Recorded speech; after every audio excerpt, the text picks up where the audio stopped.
Hello students, बेटा last video में हम लोगों ने टॉपिक स्टार्ट किया था पास्ट इंडेफिनिट टेंस। ठीक है, तो उसका मैंने आपको एफर्मेटिव वाला जो पोर्शन था वो मैंने आपको क्लैरिफाई कर दिया था। आई होप आपको अच्छे से समझ आ गया था। एक बार हम इसको फिर से, इसका जो वर्ड ऑर्डर है या इसका जो रूल है वो हम रीड कर लेते हैं। इसका वर्ड ऑर्डर क्या होता है? सब्जेक्ट, वर्ब की सेकेंड फॉर्म प्लस ऑब्जेक्ट। ठीक है, जैसे यहाँ पे था राम वेंट टू स्कूल, तो राम क्या हो गया? सब्जेक्ट हो गया। वेंट जो हो गई वो वर्ब की सेकंड फॉर्म हो गई। कौन से वर्ब की सेकंड फॉर्म हो गई? गो की। ये मैंने आपको यहाँ पे क्लैरिफाई किया था कि गो की सेकंड फॉर्म क्या होती है? वेंट होती है। तो गो की सेकंड फॉर्म वेंट हो गई। टू स्कूल ये हो गया ऑब्जेक्ट। ठीक है, तो ये हमारा हो गया पास्ट इंडेफिनिट टेंस। ठीक है, एफर्मेटिव वाला। तो बेटा आज हम इसका पास्ट इंडेफिनिट का नेगेटिव वाला पोर्शन करेंगे। ठीक है, तो वो मैं आप लोगों को अच्छे से क्लैरिफाई कर देती हूँ। ये देखिए बेटा, यहाँ पे है नेगेटिव सेंटेंस। कौन से? पास्ट इंडेफिनिट वाले। ठीक है,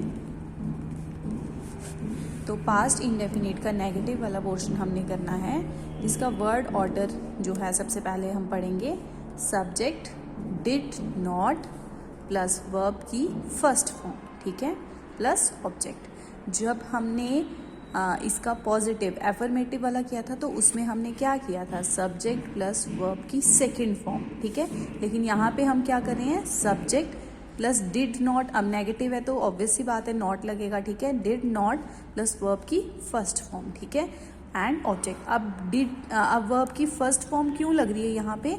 क्योंकि हम लोग डिड लगा रहे हैं। ठीक है, आप लोगों ने 3 फॉर्म्स ऑफ वर्ब में किया है ना, डू, डिड, डन। ये डू की फॉर्म जो है वो की हुई है आप लोगों ने डूइंग। लास्ट में आईएनजी फॉर्म जो होती है वो होती है डूइंग। ठीक है, तो डू, डिड, डन, डूइंग। तो डू की यहाँ पे सेकंड फॉर्म जो है, ये डू वर्ब की जो सेकंड फॉर्म है वो है डिड। ठीक है, जो हम यहाँ पे यूज कर रहे हैं। ठीक है, इसीलिए हम फिर आगे वर्ब की फर्स्ट फॉर्म को यूज करेंगे। ठीक है, सेकंड फॉर्म हम लोग यहाँ पे यूज कर रहे हैं, इसीलिए हम लोग वर्ब की फर्स्ट फॉर्म को यूज करेंगे। ठीक है, अब जैसे मैं आपको ये बताती हूँ, मैंने पिछली ही एग्जाम्पल्स को आगे फिर एक्सप्लेन किया हुआ है, नेगेटिव के रिलेटेड उनको जो है वो किया हुआ है। तो इसमें है राम वेंट टू स्कूल। ठीक है, अब ये सिंपल एफर्मेटिव सेंटेंस है।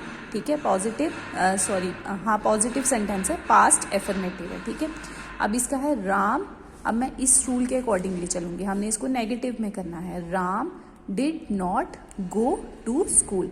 अब हमने पढ़ा था ना कि वेंट की फर्स्ट फॉर्म क्या होती है? गो होती है। तो यहाँ पे हमने वर्ब की ये फर्स्ट फॉर्म लगा ली, साथ में हमने डिड नॉट लगा लिया, ये सब्जेक्ट हो गया और ये हो गया हमारा ऑब्जेक्ट। ठीक है, इसी तरह से नेक्स्ट है आई रीड इंग्लिश। ठीक है, आई रेड इंग्लिश, इसको हम रेड पढ़ते हैं। ठीक है, तो ये जो रेड होता है इसकी सारी फॉर्म्स में हम यही लिखते हैं, बस प्रोनाउंसिएशन पे डिपेंड करता है कि हम उसको किस तरह से करेंगे। ठीक है, जैसे रीड, रेड, रेड, ये हो गई फर्स्ट फॉर्म, ये हो गई सेकंड फॉर्म, ये हो गई थर्ड फॉर्म। ठीक है, तो ये है आई रेड इंग्लिश, ये हो गया हमारा पास्ट इंडेफिनिट का एफर्मेटिव। अब हमने इसी को जो है उसमें नेगेटिव में करना है, तो आई, अब according to rule did not, फिर वर्ब की फर्स्ट फॉर्म रीड इंग्लिश। ठीक है, तो ये हो गया आपका सेकंड वाली एग्जाम्पल। ठीक है, अब उसके बाद नेक्स्ट एग्जाम्पल मैं आपको एक और बताती हूँ। जैसे यहाँ पे she saw a lion in the circus. ठीक है, अब यहाँ पे सॉ जो है ये किसकी फॉर्म है? सी की फॉर्म है। सी सॉ सीन, तो ये सॉ जो है सी की सेकंड फॉर्म है। She saw a lion in the circus. तो अब ये इसका क्या हो जाएगा? अकॉर्डिंग टू दिस रूल, जब हमने इसको नेगेटिव में कन्वर्ट करना है, शी डिड नॉट सी, ये जो है क्या बन जाएगा? सी बन जाएगा, सॉ का सी बन जाएगा, a lion in the circus. ठीक है, तो हमने क्या करना है, जब भी हमने नेगेटिव में पास्ट इंडेफिनिट टेंस को करना होगा, कन्वर्ट करना होगा, तो हमने सब्जेक्ट के साथ डिड नॉट लगाना है। ठीक है, ऐसे सिंपल जब हम लिखते थे तो हम नॉट लिखते थे, लेकिन अब यहाँ पे हम क्या लिखेंगे? डिड नॉट, फिर वर्ब की फर्स्ट फॉर्म लगाएंगे। ठीक है, उसके बाद ऑब्जेक्ट। ओके, यहाँ तक आपको आई होप क्लियर हो गया होगा। अब उसके बाद बेटा थोड़ा सा आगे मैं आपको और कुछ समझा देती हूँ। यहाँ पे है, फिर होता है कई बार हम यूज करते हैं वर्ड नेवर। ठीक है, और नेवर को हिंदी में क्या बोलते हैं? कभी नहीं। ठीक है, ये हो गया नहीं।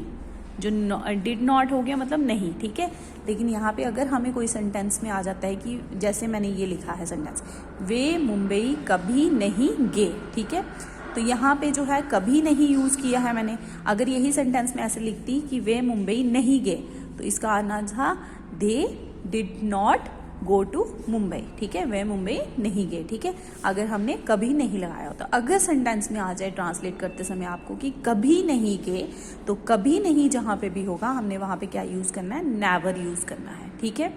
दे नेवर वेंट टू मुंबई। अब यहाँ पे मैंने वेंट लगाया है, मतलब वर्ब की सेकंड फॉर्म लगाई है। अब वर्ब की सेकंड फॉर्म क्यों लगाई है, क्योंकि यहाँ पे कहीं पे भी डिड नहीं आया है, ठीक है। डिड नॉट की जगह पे या डिड की जगह पे हमने नेवर वर्ड को यूज किया है। जब हमने नेवर वर्ड को यूज किया है तो यहाँ पे हम वर्ब की सेकंड फॉर्म को ही यूज करेंगे, ठीक है। ये भी एक रूल होता है, ठीक है, कि क्या करना है, जब भी हमारे सेंटेंस में इंग्लिश में अगर नेवर या हिंदी में कभी नहीं होगा तो हम वहाँ पे जो है डिड को यूज नहीं करेंगे, वहाँ पे हम नेवर को लिखेंगे और उसके साथ हम लोग वर्ब की सेकंड फॉर्म को ही यूज करेंगे, ठीक है। जैसे मैंने एक और एग्जाम्पल लिखी है, I never eat the fruit, कि मैंने फल कभी नहीं खाए, ठीक है। अब यहाँ पे भी मैंने यहाँ पे एट आना था, मैंने ईट लिखा हुआ है। I never at the fruit, कि मैंने फल कभी नहीं खाए, ठीक है। तो ईट जो है वो वर्ब की फर्स्ट फॉर्म थी, वो मैंने लिख दी थी गलती से।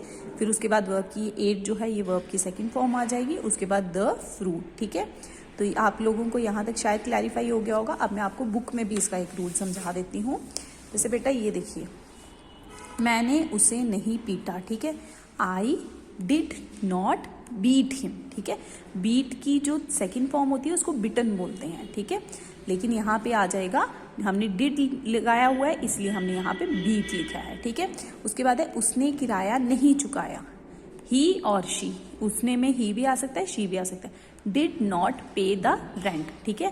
पे जो है ये वर्ब की फर्स्ट फॉर्म है। अगर हम सेकंड फॉर्म को लिखें, पे की सेकंड फॉर्म जो होती है वो होती है पेड, ठीक है।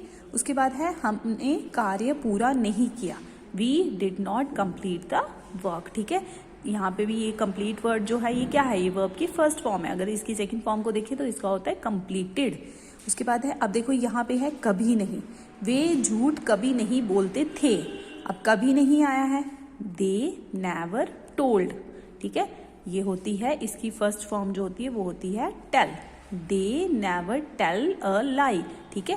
टेल जो होती है ये वर्ब की फर्स्ट फॉर्म है और टेल की जो सेकंड फॉर्म होती है वो होती है टोल्ड।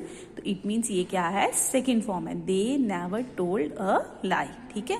तो हमेशा हमने क्या करना है, जब भी सेंटेंस में कभी नहीं दिया होगा तो हमने क्या करना है, वहां पे वर्ब की सेकंड फॉर्म को यूज करना है और नेवर को यूज करना है। और जहां पर नहीं दिया होगा वहां पे हमने डिड नॉट को यूज करना है, ठीक है। ये देखिए यहाँ पे इन्होंने क्लैरिफाई भी किया हुआ है, नहीं के लिए सभी सब्जेक्ट्स के साथ डिड नॉट लगाकर वर्ब की फर्स्ट फॉर्म का प्रयोग करते हैं। जैसे वाक्य 1 से 3, मतलब ये जो 3 सेंटेंसेस हैं उसमें क्या होता है, नहीं के जहाँ पे भी नहीं दिया होगा तो वहाँ पे हमने वर्ब की फर्स्ट फॉर्म लगानी है और साथ में डिड नॉट लगाना है। अब डिड नॉट क्यों लगाना है ये मैंने आपको भी बताया कि डिड जो होती है वो क्या होती है, वर्ब की सेकंड फॉर्म होती है, इसीलिए हम यहाँ पे वर्ब की फर्स्ट फॉर्म को यूज करेंगे, ठीक है। और कभी नहीं के लिए नेवर के साथ वर्ब की सेकंड फॉर्म लगाते हैं, ठीक है। जहाँ पे भी कभी नहीं दिया होगा वहाँ पे हमने नेवर लिखना है और उसमें वर्ब की सेकंड फॉर्म को हमने यूज करना है, ठीक है। जैसे वाक्य 4th दिया गया, जैसे 4th वाला सेंटेंस दिया गया, ठीक है। तो इसकी वर्कशीट बेटा वैसे तो मैंने भी फिल कर ली है, लेकिन आप लोगों को ने खुद भी करने की कोशिश करनी है। अगर नहीं होगी तो आपको क्लास में शेयर कर ही जाती है। तो अब आप लोगों ने इस वीडियो को अच्छे से वॉच करना है, समझना है और इसको कंसेप्ट को अपने माइंड में लॉक कर देना है, ठीक है। तो आज की वीडियो में इतना ही है। अब आप लोग वीडियो को प्रॉपरली वॉच करिए, समझिए, सब्सक्राइब कीजिए, लाइक कीजिए, शेयर कीजिए, सो दैट मेरे एफर्ट्स जो हैं वो एक फॉरवर्ड पोजीशन में मूव ऑन कर सके, ठीक है। Thank you students.